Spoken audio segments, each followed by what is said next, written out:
over here, and boy, the incumbents are getting knocked down left and right. There was recently a 28-year House member that didn't. What the funny part about it is the incumbents, a lot of them aren't even winning their party's nomination. Right. Their own local party is booting them. Yeah, they're booting them. They don't even get to the big show. And most of them need to be booted. Yeah. Probably. And you know, they're falling.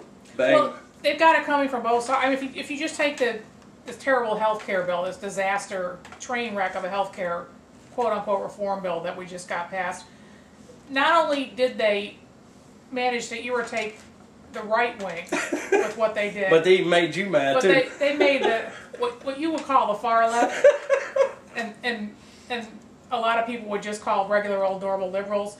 They managed to aggravate them too because they did nothing that they didn't go far enough. They didn't do anything that resembles any kind of a actual health reform. Right. I mean, they've done nothing up there. They've managed to piss both sides of the spectrum off, and I suspect that that's what they're paying for right now at the polls. Well, and a lot of them probably deserve it.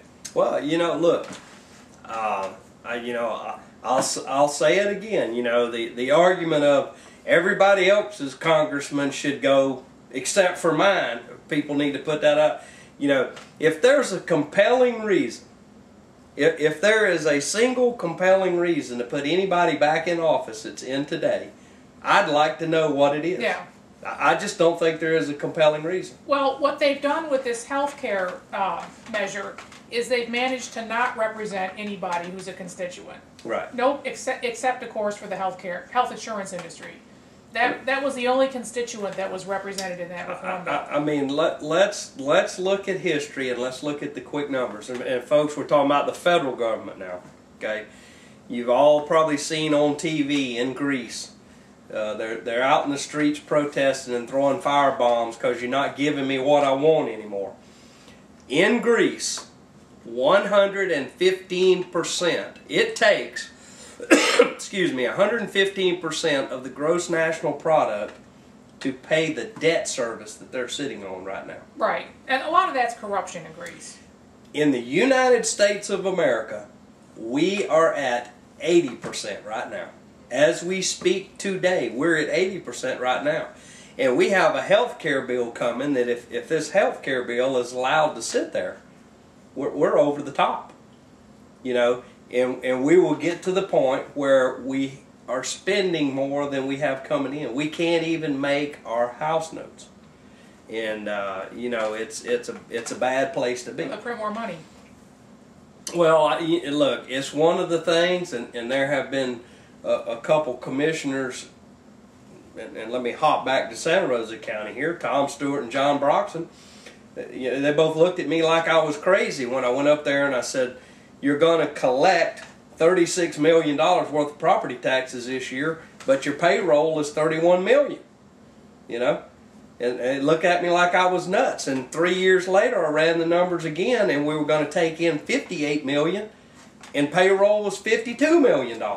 Yeah. So it didn't get any better. It just slid on the scale. And I may not make any friends with my elected officials. I may not make any friends on.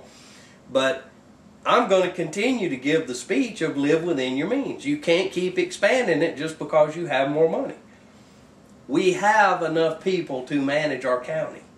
We need to take any additional money, needs to go to the road, needs to go to upkeep, needs to do some maintenance. What about industrial park property?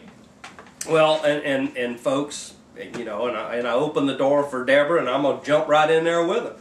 Look at the dollars that we have spent in industrial park that honestly a great deal of that money should have gone to helping our current infrastructure. Oh yeah, it's a waste of money. Well, look what we spend on quote-unquote economic development, millions. Right. Where are the jobs? Right. Where are they? Yeah, I mean, you know, that's a question we ask over and over. I mean, when you look at there is no productivity there. Right. It is a waste of money. Right. Yeah, and it appears to be. I had somebody send me the other day was some dollars that the state legislature had put out. It was 80-something million dollars had been put out, and it generated 22 jobs. Yeah, that's sickening. Sickening. Well, that's kickbacks and bribes, and I mean that's piggy bank money. That's pin money. And look, folks, you've heard us talk about it over and over and over. The system that we have right now is X dollars comes from the state and it winds up down here, and there's money pulled off for salaries and bonuses and all for the employees. Employees are making approximately 5 times what the management employees making 5 times what the going rate, the wage rate is. Median wage in this area is about $24,000 a year, and there's quite a chunk of our local public employee roster that's above $60,000 a year. Absolutely, and we just can't keep going on like that. And like I said, that's one of the things that I'm always going to hammer is quit expanding your infrastructure of people, cars, and office buildings. Everybody needs to learn to manage a little bit better, keep their costs down, because when you look at some payrolls that we have, you have virtually nothing left. Yes, we have gas tax coming in and things. We have other sources of revenue, but when you look specifically at ad valorem property taxes, that number's been going down and continues to go down. Yeah. And really no sign in the future that it's going to go back up. And I just think it is. Look, I do not want to wake up like the entire state of California has been hanging on the brink of destruction now for about 6 or 8 months. Yeah. I do not want to be part of a city, a county, or a state that has to hang up a bankruptcy sign out here. We are better folks than that. And if we don't have the people in place in elected offices, then we need to make sure we get them in place, and that'll watch our tax dollars. So, well, ladies and gentlemen, we hope you enjoyed our little dissertation, our dissection of a couple topics there. And once again, if anybody can give me a compelling reason why an incumbent should be sent back to office, I sure would like to hear it. I'm Jerry Cooey. I'm Deborah Nelson. Thanks for watching. Good night.